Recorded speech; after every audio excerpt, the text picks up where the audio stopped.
boa tarde. Vocês são a turma 11º D, com a professora Fernanda Pereira. Ok, então, o meu nome é Joyce. E o meu é Diana. E nós vamos ser as vossas guias pelo Palácio da Pena e pelo Parque do Palácio da Pena, que além de ser muito grande, a gente vai vos mostrar um bocadinho e falar um pouco dele. Queria só que nos dessem os vossos bilhetes, faz favor, para a gente passar. E tenho aqui um panfleto, caso vocês se percam assim, ou para também terem algumas informações. Obrigada. Espero que gostem. Obrigada e bom passeio! Dom Fernando foi um dos homens mais cultos de Portugal durante o século XIX. Era poliglota, dominava as línguas alemã, húngara, francesa, inglesa, espanhola, italiana e, claro, a portuguesa. Na infância, o ainda então Duque de Saxe-Coburgo e Gotha teve uma cuidada educação onde as artes, em particular a música e o desenho, desempenharam um papel fundamental. Durante toda a sua vida teve uma grande ligação às artes enquanto autor, colecionador e mecenas, tendo ficado conhecido como rei artista. Pouco depois da sua chegada a Portugal, apaixonou-se por Sintra e adquiriu, com a sua fortuna pessoal, o mosteiro de São Jerónimo, em ruínas devido ao terremoto que atingiu Lisboa em 1755, e adquiriu também toda a mata que envolvia o mosteiro. Este mosteiro quinhentista exerceu sobre o rei um enorme fascínio, radicado na sua educação germânica e no imaginário romântico da época que a serra e a valorização estética das ruínas atraíam. O projeto inicial era apenas a recuperação do edifício para a residência de verão da família real, mas o seu entusiasmo levou a decidir-se pela construção de um palácio, a que se deu o nome Palácio da Pena, prolongando a construção pré-existente sob a direção do barão William Ludwig von Eschwege, que era mineralogista e engenheiro de minas e que residia em Portugal.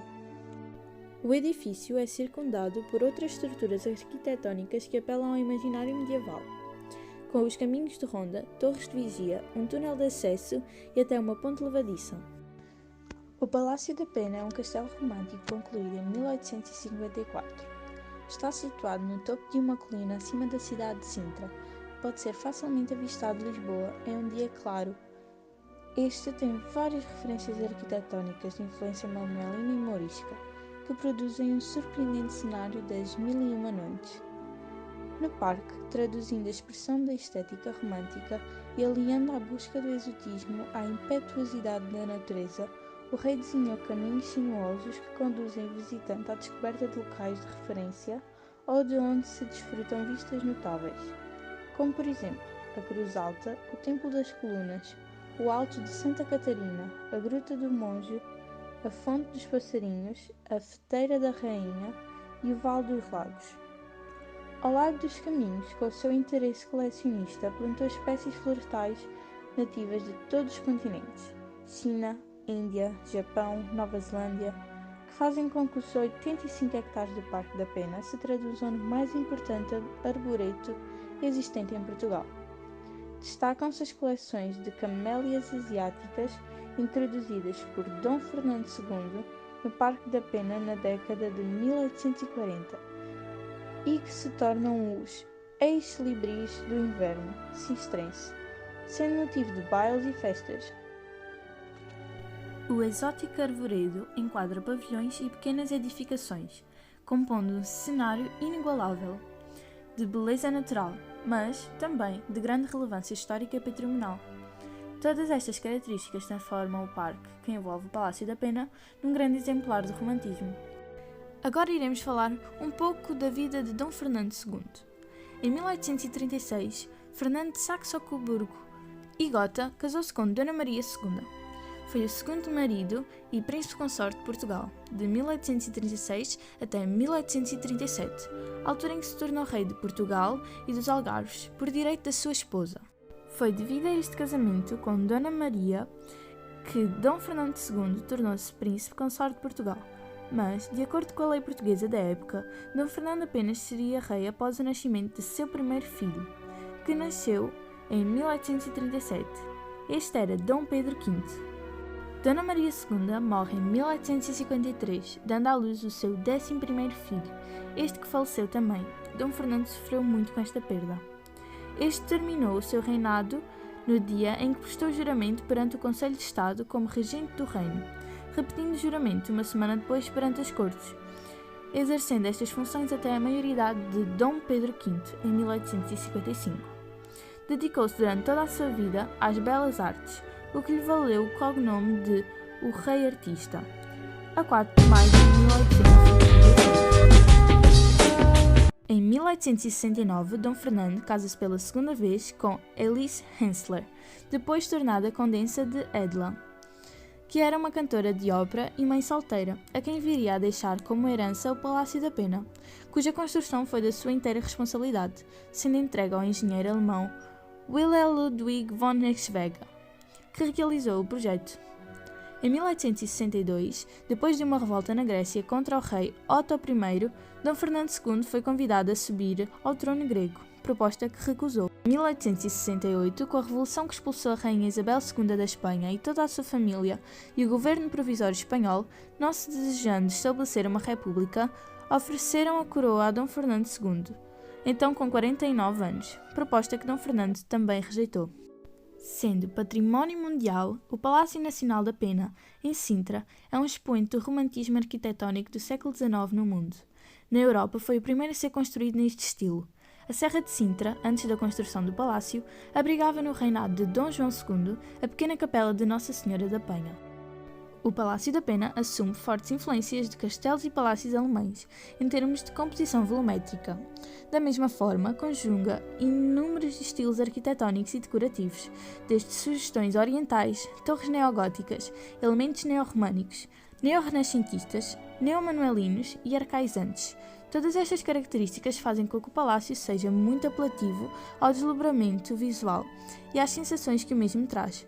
É esta procura pelos sentidos e sentimentos que faz tanto o palácio como o parque belos exemplos do romantismo.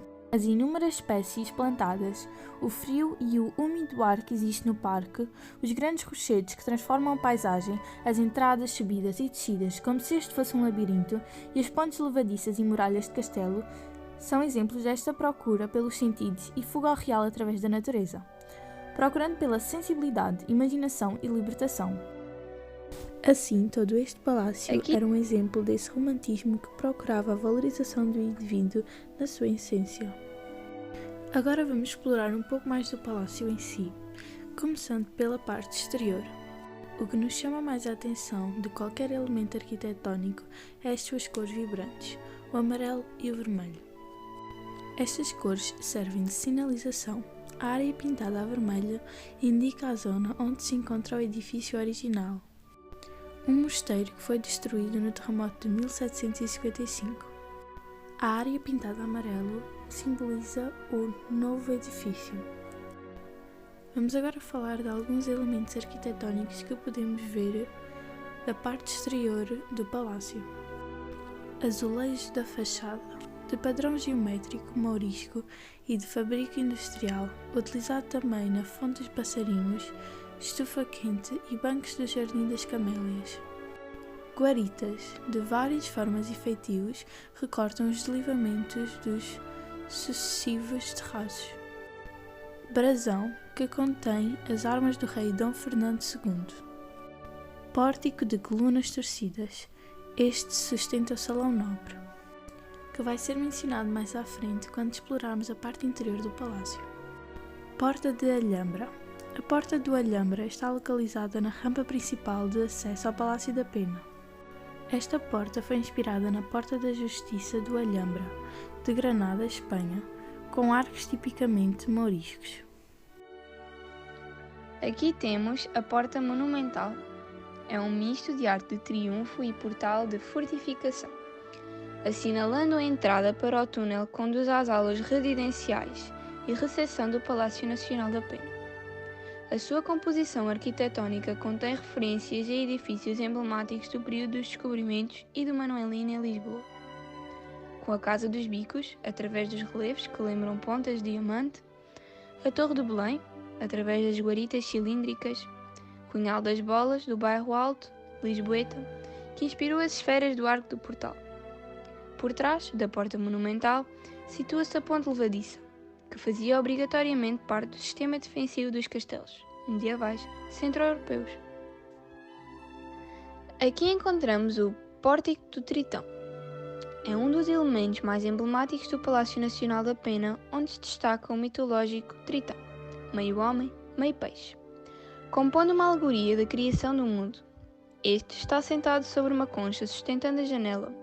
Na parte inferior, um mundo aquático com corais manuelinos na parte superior, videiras e troncos que saem da cabeça do Tritão. A escolha deste personagem é entendida como uma celebração aos descobrimentos, devido aos motivos marinhos. Aqui encontramos a porta principal do palácio, destinada às visitas. Esta está decorada com cabaças que na altura serviam para guardar água e eram usadas em peregrinação. São uma metáfora da longa viagem que a nobreza fazia de Lisboa até Sintra, e encontra-se sobre um arco de Tritão. Esta é a capela, a parte mais antiga do palácio. Foi construída no século XVI, quando Dom Manuel I doou estas terras à Ordem Monástica de São Jerónimo, no mesmo local onde se deu a aparição da Nossa Senhora da Penha. Durante a Idade Média sofreu bastantes danos, devido às duas tempestades, ao longo dos séculos, uma delas no dia de São Jerónimo. Aqui temos a capela, do antigo convento da Nossa Senhora da Penha, que mantém a sua forma original com retábulos de alto-mor feito em mármore negro e alabastro, a abóbada em ogiva e os azulejos do século XVI.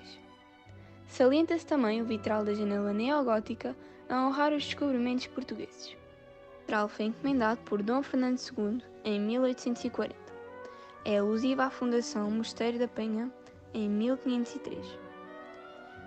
Embaixo podemos observar o rei Dom Manuel I e Vasco da Gama junto a uma nau, com a Torre de Belém ao fundo. Esta que possui também uma referência na Torre do Relógio. Em cima, observamos Nossa Senhora e São Jorge. No arco, a esfera armilar, a cruz de Ordem de Cristo e as armas de Dom Fernando II, armas reais de Saxónia e de Portugal. Aqui encontramos o busto de Dom Fernando II, que era de influência manuelina, entre uma escadaria que dá acesso ao claustro. Este tem 2 pisos, que eram do antigo convento de monges jerónimos, que organizavam-se em torno deste pequeno claustro revestido a azulejos hispano-árabe. Na sua adaptação de mosteiro a palácio, as galerias do claustro foram fechadas com janelas no arco e passaram a funcionar como corredores, ou seja, como espaços de circulação. Mas, em 1930, as janelas foram retiradas.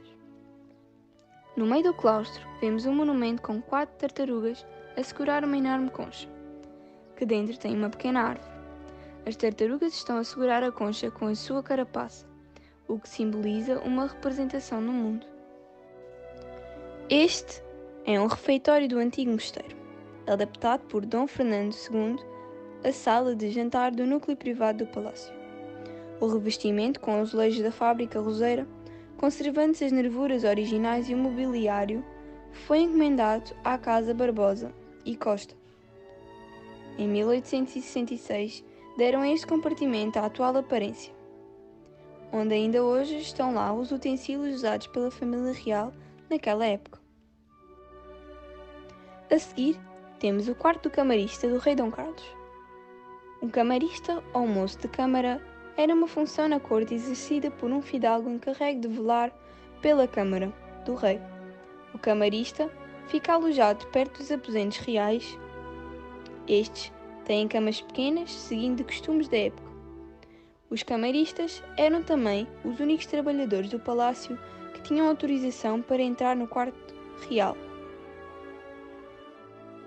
De seguida, encontramos este quarto, que serviu de aposento à mãe da Condessa de Ela. Posteriormente, foi o quarto de dormir do rei Dom Carlos. A maioria das peças decorativas pertencia ao monarca e encontravam-se no seu quarto de dormir no Palácio das Necessidades, em Lisboa. Ao fundo, à direita, encontrava-se também um WC. Esta é a antiga sala do capítulo do mosteiro, adaptada por Dom Fernando II à sala do café. Dom Carlos utilizou-a como gabinete na década de 1890, bem como o seu filho Dom Manuel II após 1908. As pinturas sobre tecido são da autoria de Dom Carlos e representam ninfas e sátiros no Parque da Pena. Aqui temos a Casa de Banho. O Palácio da Pena foi a primeira residência real com diversos espaços sanitários e destinados à higiene corporal. Aqui podemos ver uma banheira que na altura não era uma coisa muito comum de haver em casa, pois se acreditava que o banho trazia doenças. Na época de Dom Carlos, o número desses espaços foi ainda aumentado, como é o caso desta casa de banho do monarca. Até à extinção do mosteiro, este pequeno espaço funcionava como cárcere, onde eram confinados os monges sob castigo. O rei Dom Fernando II transformou-o em adega. No tempo do rei Dom Carlos foram instaladas as retretes com divisórias de madeira, que aqui se vêem. Aqui temos o nicho, original do mosteiro da Nossa Senhora da Pena, decorado com embrechados e onde se encontrava uma escultura em barro de São Jerónimo. Foi posteriormente utilizado como arrumo. Nesta porta, no ângulo entre o claustro e o coro dos monges, no espaço da igreja, tinha-se acesso à torre sineira do mosteiro que Dom Fernando II transformou em torre do relógio, embora mantivesse os sinos. No corredor ao fundo, vê-se o WC, pertencente à casa de banho do Viador. A torre do relógio é também do estilo manuelino e teve como inspiração a Torre de Belém. Aqui encontramos o quarto vestir da Condessa de Edla, nas décadas de 1860 a 1880. Posteriormente, o quarto do Viador, secretário da Rainha Dona Amélia, entre o início da década de 1890 até 1910. A pintura sobre estuque das paredes cria a ilusão de um revestimento em madeira natural, com pinhas e ramos, também em estuque, na abóbada. Aqui temos o quarto da Dama de Companhia, que foi utilizado como guarda-roupa da Condessa de Edla. No período seguinte, foi destinado ao quarto da Dama de Companhia de Dona Amélia. A rainha tinha diversas damas ao seu serviço em períodos alternados. A abóbada representa motivos clássicos em estuque. Aqui temos o quarto de Dom Fernando II. As abóbadas são revitalizando da arte mudejar e a cama é feita de pau santo. Aqui encontra-se o quarto vestido de Fernando II. nas décadas de 1860 a 1880. Posteriormente, a casa de banho da Rainha Dona Amélia, após a instalação de água canalizada no Palácio da Pena, em 1895. Neste período foi aplicado o revestimento de madeira, azulejos e maquinismos sanitários ingleses. Aqui está o antigo escritório de Dom Fernando II, nas décadas de 1860 a 1880. Nas paredes, o teto e o estuque imitam a madeira, com motivos de estrela na cobertura. Os mesmos motivos vêem-se no parquete. A Rainha Dona Amélia adotou-o como quarto a vestir, instalando a cômoda toucadora e o espelho com gavetas laterais. Aqui encontramos um compartimento com porta geminada para o claustro. Servia de antecâmara aos aposentos privados de Dom Fernando e da Condessa de Edla. A Rainha Dona Amélia instalou aqui a sua sala do chá, localizada entre os seus aposentos privados e o gabinete, onde recebia as visitas de pessoas que lhe eram próximas. Aqui temos o gabinete da Rainha Dona Amélia. Nas décadas de 1860 a 1880, este compartimento foi a sala de estar da Condessa de Edla. Posteriormente, este foi o gabinete da Rainha Dona Amélia. Durante a monarquia, as paredes encontravam-se revestidas com tecido. A pintura atual foi executada no período da Primeira República, em 1917, por Eugênio Coutrin, conforme assinatura, junto à porta de entrada. Neste gabinete havia um cofre da Índia e era onde se guardava a fortuna real. Os frescos que podemos ver só foram descobertos após uma infiltração que fez o teto cair e houve uma restauração em 1917. Nesta sala encontramos um telefone da época na parede e um armário em madeira de carvalho com baixos relevos em cerâmica e tons verdes. Era a sala do chá no tempo de Dom Fernando II. Durante o período de Dom Carlos e Dona Amélia, funcionou como sala de telefone. Observa-se a antiga central telefónica do palácio que se encontrava nas dependências de serviço. Aqui temos a sala de visitas ou sala árabe. Esta sala apresenta a única pintura mural com figuração em todo o palácio. Alusiva à arquitetura islâmica de Andaluzia, foi comissionada por Dom Fernando II ao mestre Paolo Pizzi. em 1854. A perspectiva cria a ilusão de um espaço mais amplo que os limites da sala. Nas cartelas, sobre as janelas, encontramos vistas do próprio palácio, que, à data, ainda se encontrava em construção. O conjunto de mobiliário antigo português encontra-se neste mesmo espaço desde a época da construção do palácio. Esta foi a primeira sala a receber decoração mural no Palácio da Pena. A pintura, a claro-escuro verde, que se mantém até hoje. Tinha a função de antecâmara da sala de visitas. Os quartos bustos representam Dom Pedro V, Luísa de Orleão, Rainha da Bélgica, Carlos Alberto, Rei de Sardenha e Alegoria ao Inverno. Nesta sala encontra-se o busto de Dom Fernando e Dona Maria e um quadro da Avenida de Liberdade da época. Aqui temos o terraço de Dona Amélia. Neste terraço temos acesso a toda a vista que a Serra de Sintra e este parque romântico nos propõe e onde melhor se pode observar a arquitetura do palácio. Aqui temos um relógio de sol que dispara ao meio-dia. Aqui encontramos a sacristia, que é o espaço de preparação para a celebração religiosa contígua à igreja antiga. A sacristia tem um lavabo, 2 toalheiros e um arcaz para guardar os paramentos. Nas vitrinas expõem-se peças de orivesaria das coleções reais em prata e em prata dourada. Aqui temos a primeira sala de passagem, os antigos aposentos do prior do mosteiro, adaptados a salas de passagem entre os palácios velho e o novo. Aqui apresentam-se alguns dos interesses artísticos de Dom Fernando II. O mobiliário antigo português, com torcidos e tremidos, os pintores contemporâneos que patrocinava e a pintura sobre cerâmica que praticava. Neste espaço encontra-se o ateliê da Condessa de Ela. Aqui expõem-se 2 medalhões em mármore esculpidos pela própria Condessa, respectivamente com os perfis de Dom Fernando II e do infante Dom Augusto. Aqui temos a segunda sala de passagem. Esta segunda sala de passagem é o último compartimento do antigo mosteiro. Aqui estão expostos objetos de Venceslau Sifka, que, em alguns dos pratos, retratou Dom Fernando II, e um baixo-relevo em mármore de Vítor Bastos, intitulado de Scholera Morbus. Logo após esta sala, entra-se no Palácio Novo, iniciado na década de 1840. Aqui encontramos a Sala do Fumo. É a primeira sala do novo palácio. O teto é de inspiração islâmica e revela o gosto pela arte mourisca.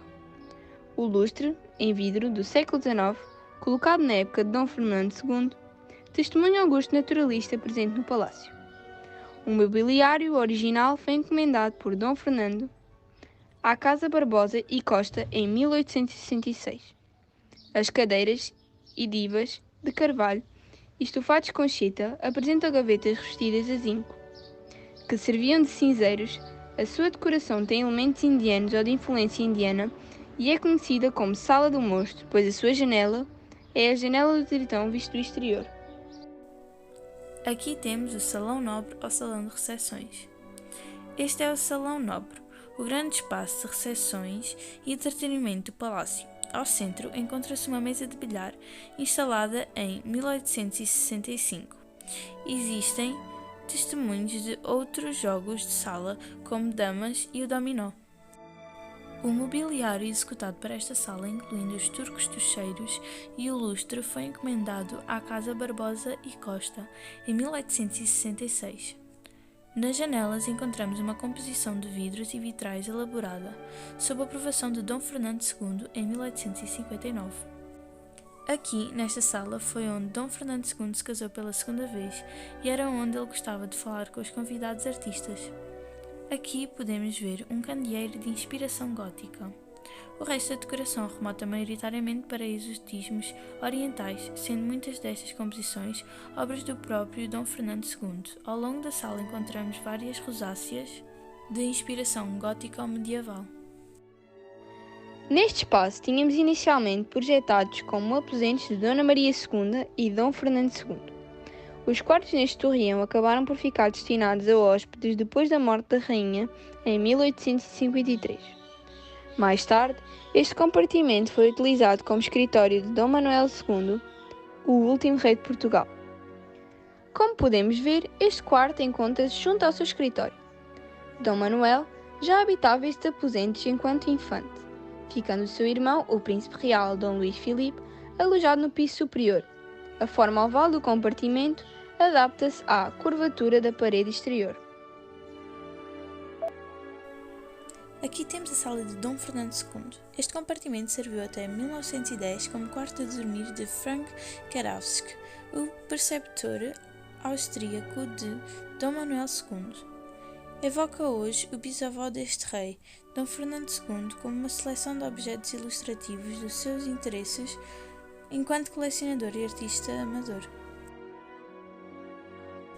Aqui temos a sala dos últimos habitantes, monarcas que habitaram o palácio. Este pequeno consagrado na atual museografia aos últimos compartimentos e se empenhou originalmente as funções de guarda-roupa do quarto principal de cama, estando à época da monarquia mobiliado com armários. Esta era a maior das diversas cozinhas que existiam no palácio. Dispõe de 3 grandes fogões e um forno. Os utensílios eram de cobre e eram marcados com a sigla PP, Palácio da Pena. Estas cozinhas serviam maioritariamente para os banquetes realizados na Sala dos Veados. Esta é a Sala dos Veados. Esta sala serviu como sala de jantar e tinha como ideia um tronco de árvore no centro e à sua volta uma mesa redonda. A decoração são cabeças de veado. As cabeças são de gesso, mas as hastes são verdadeiras. Últimos habitantes do Palácio da Pena. Após a morte de Dom Fernando II, o Palácio da Pena foi habitado pelo seu neto, Dom Carlos I, e pela mulher deste, Dona Amélia, e pelos filhos do casal também, Dom Luís Filipe e Dom Manuel. Futuro Dom Manuel II, último rei de Portugal. Em 1910, por ocasião da implementação da República, Dona Amélia encontrava-se no palácio e daqui partiu para o exílio. Já quase terminando aqui a nossa visita, irei falar um pouco cronologicamente do Palácio da Pena. Nas épocas medievais, era uma capela dedicada a Nossa Senhora da Pena, Penedo. No século XII, em 1503, o mosteiro de Nossa Senhora da Pena é doado à Ordem de São Jerónimo por Dom Manuel. Em 1838, Dom Fernando II compra o mosteiro, após a extinção das ordens religiosas em 1834. Em 1842 a 1857 foi a recuperação do mosteiro e a construção do Palácio Novo, conduzida pelo rei, por Dona Maria II e pelo barão von Eschwege. Em 1885 foi a morte de Dom Fernando II. A propriedade foi deixada de testamento à Condessa de Edla. Em 1890, o parque e o palácio passaram a ser aquisição do Estado. Em 1911, após a implementação da República em 1910, o palácio é convertido em museu.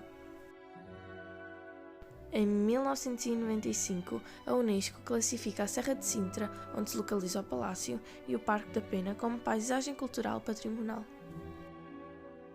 Como podem ver, o Palácio da Pena é muito extenso e tem muita influência de outros países, tal como vários exotismos e revivalismos. Foi o primeiro palácio romântico de Portugal, acolhendo um extenso parque à sua volta. Sabemos que foi uma visita bastante cansativa e longa, mas esperemos que levem novos conhecimentos para casa e que voltem a visitar-nos. Ou quem sabe, um dia mais tarde sejam nossos colegas.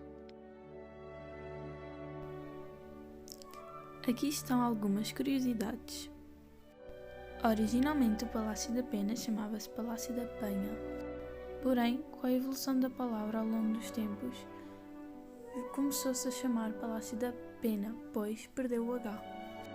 A Serra de Sintra é um vulcão que nunca chegou a entrar em erupção.